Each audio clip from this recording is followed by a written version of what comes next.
Salam à toutes, à tous. Aujourd'hui, on va traiter l'exercice 85 physique. On commence. Voici l'énoncé de l'exercice. Le satellite Météo-7 est un satellite météorologique. Donc, c'est la météo qui s'intéresse à la météo. Il est géostationnaire en orbite circulaire autour de la Terre. Première question, précisez le référentiel convenable pour étudier le mouvement de ce satellite. Donc, il est autour de la Terre, donc on doit avoir un repère lié au centre de la Terre. C'est ce qu'on appelle le repère ou bien le référentiel géocentrique. Donc, le référentiel qu'il faut, c'est le géocentrique. Deuxième question. Quelles sont les conditions pour que le satellite soit géostationnaire? Un satellite géostationnaire, c'est un satellite qui apparaît immobile pour un observateur à la surface de la Terre. Donc, quelles sont les conditions pour qu'il soit géostationnaire et justifier ces conditions?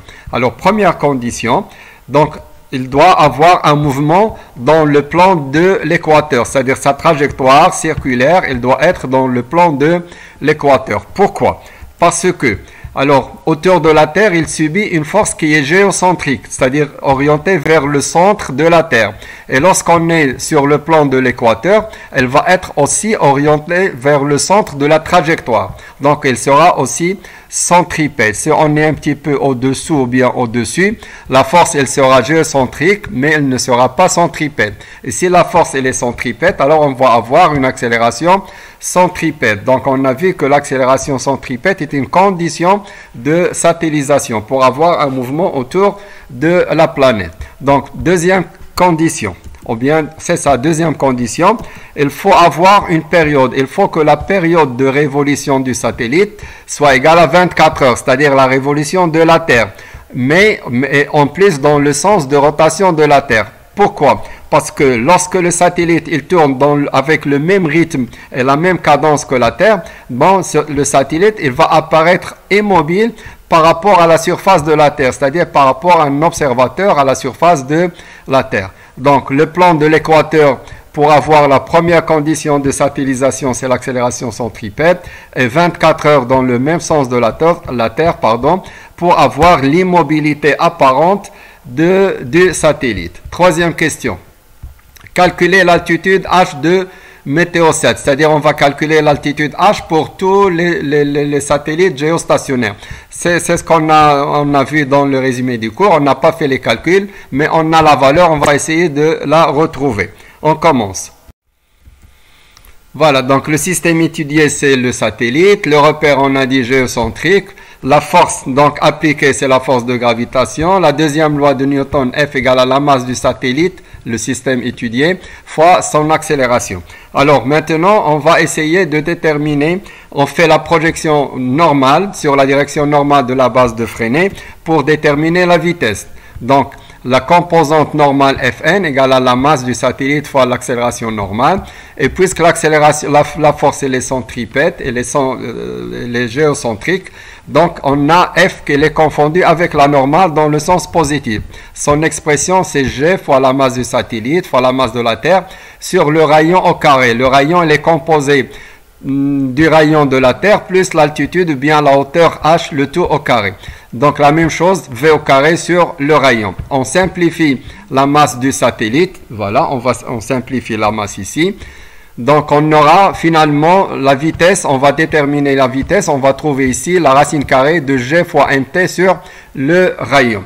Une fois nous avons la vitesse, on peut utiliser l'expression de la période, c'est égal à 2π sur la vitesse angulaire, c'est-à-dire la vitesse linéaire sur le rayon. Donc, je remplace la vitesse par son expression. On trouve l'expression de la période. 2π racine carrée du rayon au cube sur g fois mt. Alors, j'enlève la racine carrée ici et j'obtiens t au carré égale à 4π au carré sur gmt fois le rayon au cube. Et je fais sortir l'altitude. Moi, je cherche h. Donc, je fais passer toutes ces quantités vers la droite et je prends la racine cubique pour avoir l'expression de h. Finalement, on va trouver que h égale à la racine cubique de t au carré fois g fois mt sur 4π au carré moins le rayon de la Terre. Et on finit par l'application numérique. Alors, pour la période, on a dit que la période, il n'est pas donné dans l'exercice, mais à vous de le savoir, c'est 24 heures, 24 fois 3600. La constante de la gravitation, la masse de la Terre, la constante 4pi au carré et le rayon de la Terre. Il faut passer du kilomètre au mètre. Le mètre, c'est l'unité internationale. Donc, si vous faites les calculs, vous allez trouver à peu près 3,58 10 puissance 7 mètres. Alors, si on convertit en kilomètres, c'est à peu près 35 800 km. Donc, c'est ça l'altitude de tous les satellites géostationnaires qui sont dans le plan de l'équateur. Question suivante. Question numéro 4. Retrouvons ou bien trouver ou bien déterminer l'expression littérale de la vitesse V de météo 7 en fonction du rayon de la Terre et l'altitude et sa période de révolution. Puis on fait l'application numérique. C'est une question de cours, on a déjà fait une pareille question. Donc voilà l'expression d'après la question précédente. On a déjà trouvé l'expression de la vitesse. Donc maintenant, on fait les calculs, l'application numérique. Vous avez la constante, la masse et le rayon. N'oubliez pas ici de passer du kilomètre au mètre. Si vous faites les calculs, vous allez trouver à peu près 3,07 10 puissance 3 mètres par seconde ou bien mètre seconde moins 1. Si vous voulez avoir une idée plus claire, donc la vitesse des satellites géostationnaires est environ de 11 000 km par heure. C'est très rapide, donc 11 060 à peu près ou bien 52, exactement c'est 60 km heure moins 1. Question suivante. Question numéro 5. Sachant que l'intensité du poids du satellite est approximativement égale à l'intensité de la force de gravitation. Alors j'en profite ici parce que certains élèves, lorsqu'ils font le bilan des forces, ils essayent de mettre de force. Ils disent que le satellite il est soumis à la force de la gravitation plus le poids du satellite. N'oubliez pas, le poids c'est la force de gravitation, mais on tient compte de la rotation de la Terre.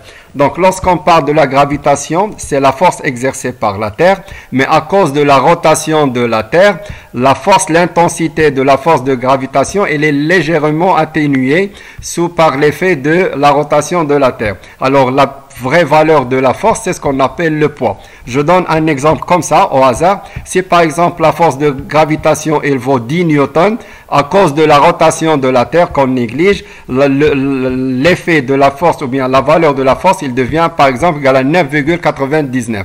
Donc ça, c'est la réalité. Le poids, c'est la valeur réelle de la force de la gravitation sous l'effet de la rotation. Alors maintenant, on va prendre les deux expressions. Donc, on peut dire d'après la phrase que nous avons le poids, ça exprime exactement à peu près la force de la gravitation. C'est comme si on néglige l'effet de la rotation de la Terre. C'est ce que vous allez voir après. Alors maintenant, je remplace le poids par son expression. Le poids, c'est la masse fois G. La force de la gravitation, la voilà. Donc, ça, c'est la valeur exacte de la force de la gravitation. Je simplifie la masse du satellite et je trouve ici l'expression de l'accélération de la pesanteur. Alors si dans un autre exercice, on vous demande de calculer l'accélération de la pesanteur à la surface de la Terre, ben c'est la même chose, mais prenez ici h égale à 0. Lorsqu'on est à la surface de la Terre, l'altitude égale à 0 et vous allez trouver la valeur G0 que vous connaissiez déjà, c'est à peu près 9,8 mètres seconde moins 2. Alors on sait que d'après les années précédentes, selon l'altitude, donc la valeur de G diminue. Alors ici, on a une grande altitude, aux environs de 36 000 km. Donc, on va avoir une faible valeur de la pesanteur. Je fais l'application numérique. Voilà, j'ai tout remplacé. Je précise ici, je passe toujours en mètres. Si vous faites les calculs, vous allez trouver à peu près 0,222 si vous voulez. Voilà, j'ai pris les 3 chiffres après la virgule. Donc ça, c'est la valeur de la pesanteur, bien l'accélération de la pesanteur au niveau du satellite, c'est-à-dire à une altitude de 35 800 km. Donc l'unité, c'est mètres seconde moins 2. Alors je reprends dans un autre exercice. Si on vous demande la pesanteur, bien l'accélération à la surface de la Terre, faites la même démarche et prenez ici h égale à 0. Vous allez trouver 9,8 à peu près. Voilà, j'espère que c'est clair. Bon courage, au prochain exercice. Merci.